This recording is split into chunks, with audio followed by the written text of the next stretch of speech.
Hello, everyone. Welcome to Jesse's Journey Through Cancer. My name is Jessica Graham. I'm 32 years old, and I was recently this year diagnosed with Hodgkin's lymphoma cancer. Um, I wanted to start this channel as a outlet for the outlet for basically the people who are currently going through cancer or have friends, relatives, or people that they know that are going through it. So initially, that's what I feel like led me to wanting to do this. But most importantly, I felt like God was telling me that I needed to share my story because when you're going through something, I think the first thing I did when I found out I was diagnosed with Hodgkin's lymphoma cancer was Google it. I think everybody does that. They go out trying to figure out what's going on, what is this doctor telling me that I have, and that's what I did. My first thing was to go on there, educate myself on what's going on, and then I wanted to find out who had it, like what person had it and survived it, what did they do, and it's like your initial need to know how you're going to get through something like this without just the support of your family or friends. Sometimes you need some type of reassurance and that you're is like the reassurance that it's gonna that you can beat it, you know? And the first thing that my doctor tells me is that, hey, it's a 95% cure rate for this particular cancer. But that's not what you hear when someone tells you have cancer. The first thing you think is I'm dead, you know? How I'm young is not fair. It's like why me? I mean, you name it, I thought it. So initially I just felt as though like I was being led to share my story because initially how my story started was earlier this year in March. I started having a sore throat. It lasted for about a week. That week, I did home remedies, Theraflu, cough medicine, Dayquil. Thought it would go away. The pain continued for the second week, and in the second week, I went to urgent care. I'm like, okay, this is not right. Something's wrong. I feel something that's like a lump in my neck. I don't know how I'm going to get through this.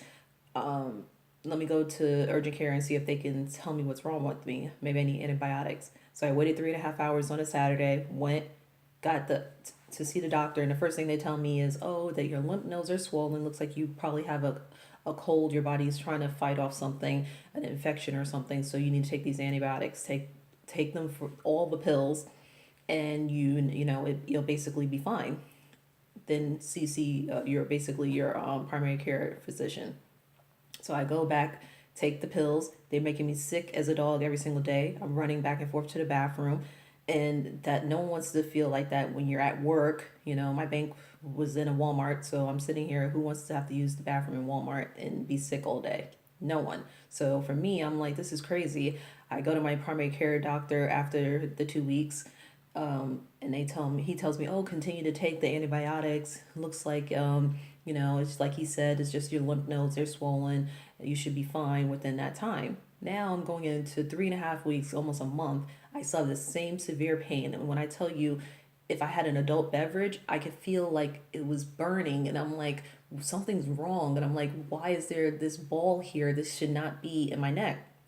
It should not be there. I don't understand why this pain isn't going away. The antibiotics are making me sick and no one's giving me any answers. My primary care is just saying, oh, you're good. So I went back to him. Now it's a whole month later. A month later, I go back to my doctor and the first thing that he tells me is, oh my God, I didn't know it lasted this long. And he starts writing a CT scan, stat on everything. And I'm like, now I'm panicking because you're doing stat on every order that you're doing for me and having them do biopsies and all these different things. And I'm like, what's going on? So I ended up, needless to say, after a month of all that, I had went to get a CT scan and then they did it. They couldn't do it with the contrast because I'm allergic to shrimp. So unfortunately, that would have made me have possibly a heart attack or whatever because of the iodine that usually is in shrimp too. So they opted out to do that. So basically, they did the CT and ran everything. And then when they went and looked, they said something's not right.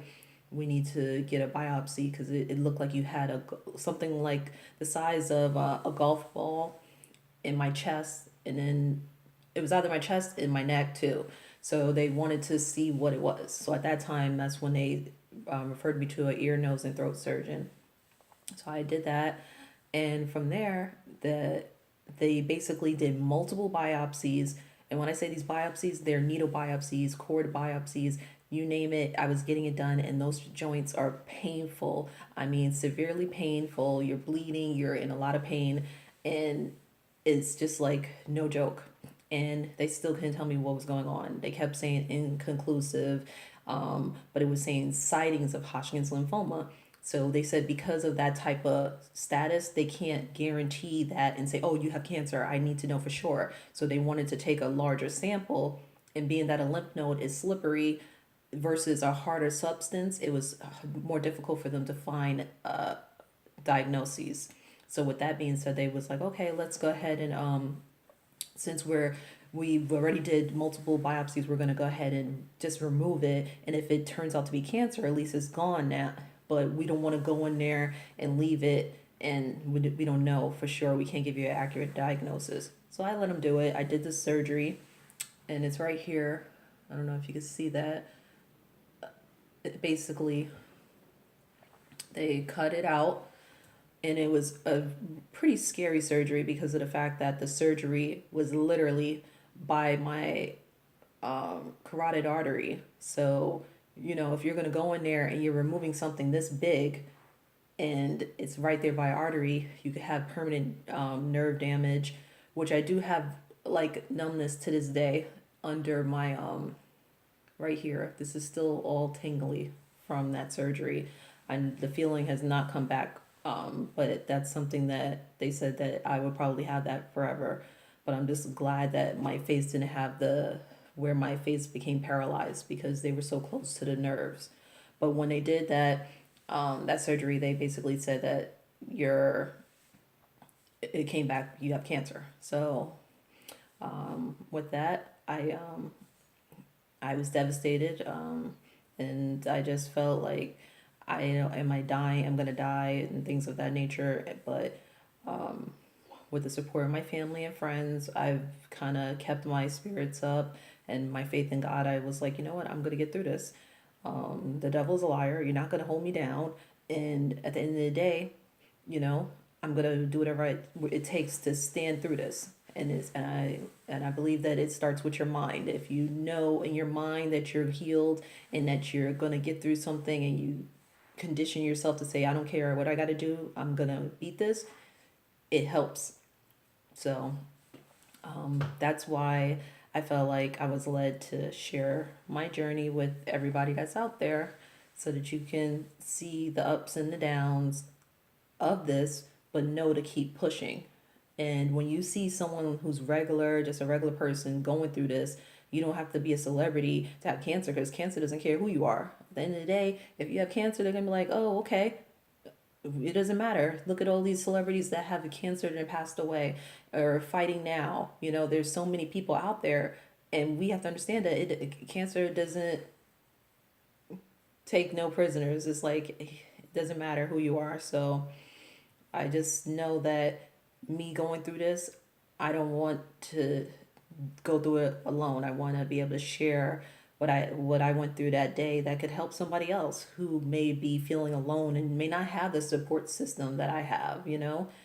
And I think that we should educate each other along the way when we have knowledge that can help somebody else. So I feel like I was led to make this channel, and I pray that you guys are inspired by my story, and look at my videos and can encourage somebody who's going through what I'm going through, or someone, and just help them and educate yourself on the different cancers, because it's not just breast cancer out there, guys.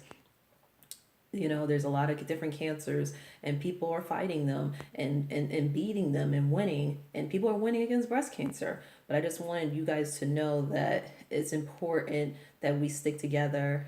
All these people out here who are going through cancer, I just recently cut my hair, so you'll be able to see that video that's on there. And actually been a natural for over 11 years, and I cut my hair so because of the cancer. So in the treatment rather, the chemo is what's actually causing me to be sick and go through the changes that you lose your hair and whatnot. So but I know I've gone on, pretty long talking, but I just wanted to share basically just the introduction of who I am and why I even decided to do this in the first place. And hopefully you guys will subscribe and, let your friends and family know about this channel and share the video. I appreciate you taking the time to hear me out. I hopefully look forward to hearing from you guys, and everybody, God bless. Have a good night.